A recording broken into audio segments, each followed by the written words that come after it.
For the man who calls himself Bubba Love, this is how he spends part of most work days.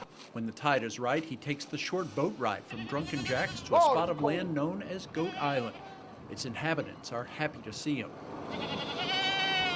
Well, you saw what happened when I cranked the boat up, right? They knew I was coming. I start talking, you can just see them coming right across the marsh grass. They know my voice. The goats know it's feeding time, and they are eager to greet Cold. Bubba. The attraction that they feel towards him is mutual. I love them. I have to feed them every day.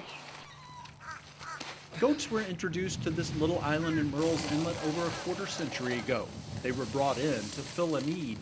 At one time, the island right behind us, it was just overgrown, and we felt that the goats would, control the underbrush for us. About 10 acres in size at low tide, the island shrinks to about an acre when the tide is high. The goats have done their job through the years, though, and the piece of property stays clean.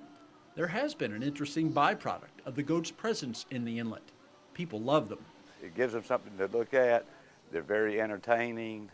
Thousands of individuals have come to know of the goats in their spot on the island, and many of them return each year when they are in town to check on the small herd. Yes, I don't see any end to it. I think it would be a big disappointment for the vacationers who come down if they didn't see the goats.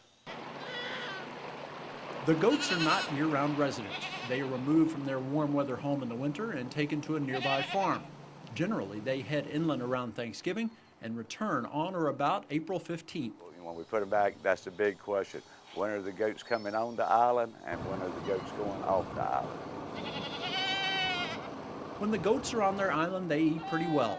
For the most part, their diet consists of some of the same food on which people dine at Drunken Jack's restaurant. We feed them to get goat chow, to get hush puppy, french fry, bread, broccoli, cauliflower. We give them all of the necessary vitamins and stuff. We warm them, and they eat the goat chow. But their number one thing is the hush puppies that we feed them, and then they'll eat the lettuce and the other vegetables that we have at the restaurant.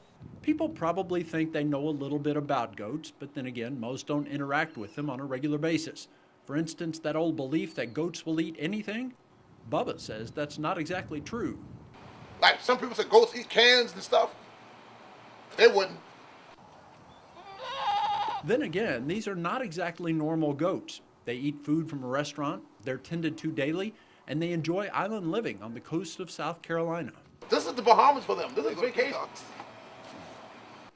Despite the arrangement here, the goats still maintain their distance from people, even the person in the world that they know best. They don't let me rub them. Because every time I come, they think I'm trying to catch them and take them home. Generally, the goats are rounded up on the island only one time each year.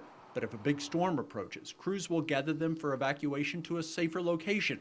It doesn't always go smoothly. One year we had one that didn't go and we couldn't catch it. And when we got back, I think that one, we named her Bonnie because it was Hurricane Bonnie. The following day, she volunteered, she jumped on the boat when we went over.